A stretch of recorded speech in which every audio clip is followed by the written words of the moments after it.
સુરતના હજીરામાં આવેલ એએમએનએસ કંપનીમાં પગાર વધારાની માંગ સાથે જે કર્મચારીઓએ પથ્થરમારો અને તોડફોડ કરી હતી તેમના વિરુદ્ધ હવે કાયદાકીય સકંજો કસાયો છે।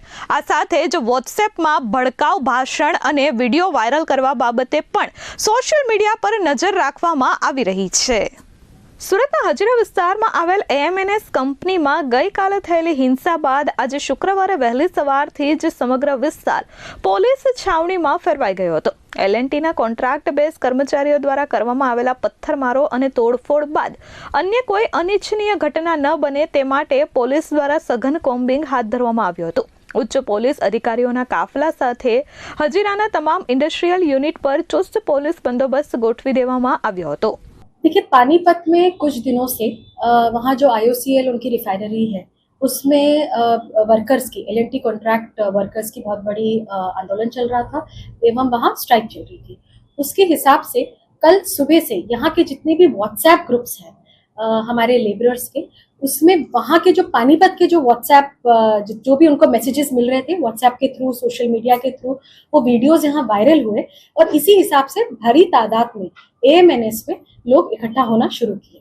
जैसे ही पुलिस को इसकी खबर पड़ी तो हमारे जो पीआई हैं वो घटनास्थल में पहुंचे और उन्हें बहुत प्यार से शांतिपूर्वक लोगों को समझाने की कोशिश की, पर पत्थर मारा शुरू हुआ लोगों के तरफ से एवं जब पुलिस को स्विफ्ट एक्शन लेना पड़ा और हमारे तरफ से 10 राउंड फायरिंग एयर में की गई, 6 हैंड ग्रेनेड का यूज किया गया एवं 36 गैस शेल्स हमने फायर किए।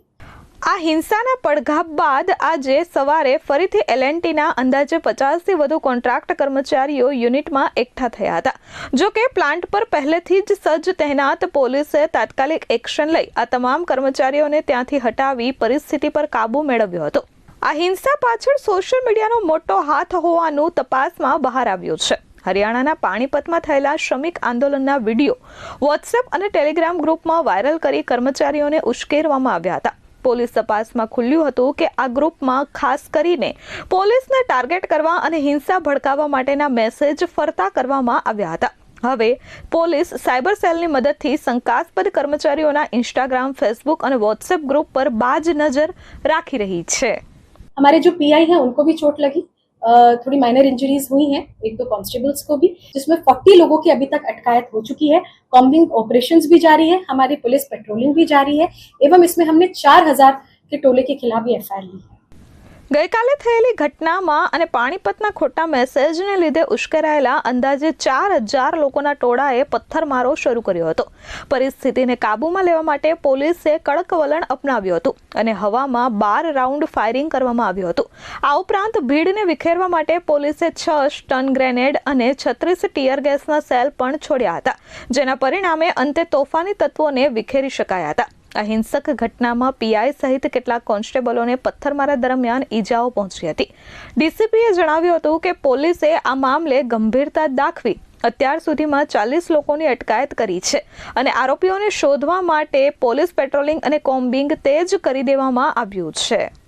देखिए, हम आपके द्वारा यही अपील सबसे करना चाहते हैं कि पानीपत में जो वीडियोस लिए गए वो वीडियोस को जो ये फेक न्यूज़ की तरह यहाँ के वीडियोस दिखाए जा रहे हैं, वहाँ के कुछ लेटर्स यहाँ दिखाए जा रहे हैं एवं लोगों को गुमराह करने की कोशिश की जा रही है। इसमें साइबर टीम्स बिल्कुल एक्टिव हो चुकी है। हर एक सोशल मीडिया अकाउंट अभी मॉनिटर किया जा रहा है। व्हाट्सएप ग्रुप में एडमिन्स को बुलाया जा रहा है और जो व्हाट्सएप मैसेजेस जो भड़काऊ किस्म के हैं, जिससे लोगों के फीलिंग्स को अफेक्ट करना एवं गलत न्यूज़, फेक न्यूज़ फैलाने की अगर कोई इंटेंट है तो उनके खिलाफ सख्त कार्रवाई की जाए।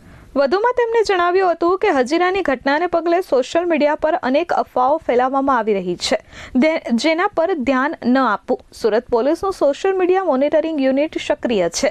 જે કોઈ પણ વ્યક્તિ ભડકાઉ પોસ્ટ મૂકશે અથવા ભડકાઉ ભાષણ મૂકશે તો તેમની સામે કાયદેસરની કાર્યવાહી કરવામાં આવશે।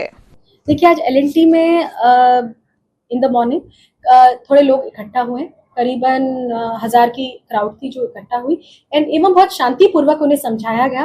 पुलिस की पूरी टीम थी, हमारे जॉइंट कमिश्नर सर खुद पर्सनली भी वहाँ हाजिर थे और उनको बहुत अच्छे से समझाया गया एवं वो समझे भी कि जो उनकी इश्यूज हैं वो whatever is the issue between the management and them, वो बिल्कुल मैनेजमेंट के जो लोग थे उन्होंने समझाया कि हम बिल्कुल इसमें काम करेंगे एंड उस हिसाब से फिर उन्हें डिस्कस किया गया। Bureau report S24 news Surat.